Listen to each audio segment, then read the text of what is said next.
2024 সালের ছাত্র জনতার ঐতিহাসিক আন্দোলন দীর্ঘ 17 বছরের ফ্যাসিস্ট শাসনের পতন হয়েছে।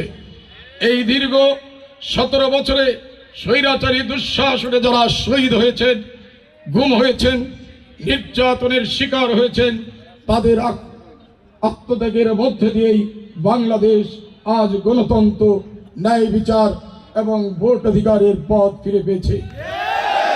এই প্রেক্ষাপটে বিএনপি রাষ্ট্র ক্ষমতার মেরামতের লক্ষ্যে 2024 সালে রাষ্ট্র মেরামতের 31 দফা জাতীয়ভাবে ঘোষণা করেছেন।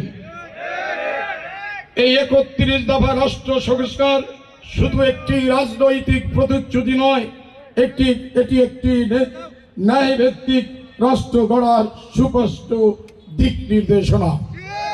আমি মোহাম্মদ আমিনুল ইসলাম খান, আমি আপনাদের একজন। আপনাদের ভালোবাসা, শ্রদ্ধা, স্নেহ, শাসনই আমার রাজনীতির সবচেয়ে বড় শক্তি। আজ থেকে 20 বছর আগে আমার মা, চাচি, খালারা শাড়ি পরত, এখন কিন্তু আমার মা, চাচিরা শাড়ি পরে না। আমার ভাইরা, আমার চাচারা, আমার দাদারা লুঙ্গি পরত, এখন তারা ট্রাউজার পরে, যার কারণে লুঙ্গির চাহিদাও কিন্তু আজকে কমে গেছে।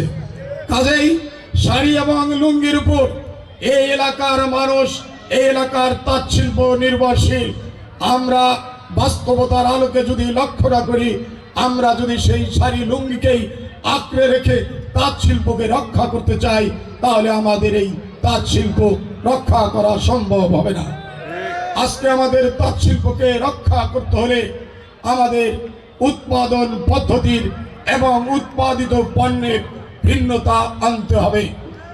এই কারণে আমি মনে করি এই তাঁত শিল্পকে আধুনিকায়ন করতে হলে গ্যাস সংযোজনের কোনো বিকল্প নেই।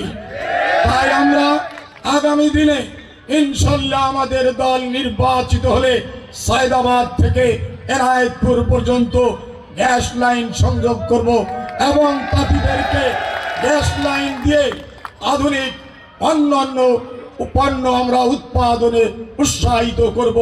আমরা যদি নতুন পণ্য উৎপাদনে তাঁতিদের ব্যবস্থা করে দিতে পারি, তাহলে এই তাঁত শিল্প রক্ষা হবে।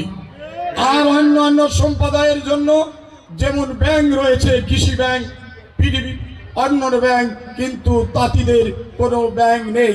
এই জন্য আমরা আমাদের সরকার রাষ্ট্র ক্ষমতায় গেলে আমরা তাঁত ব্যাংক প্রতিষ্ঠা করে স্বল্প সুদে তাঁতিদেরকে ঋণের ব্যবস্থা করব।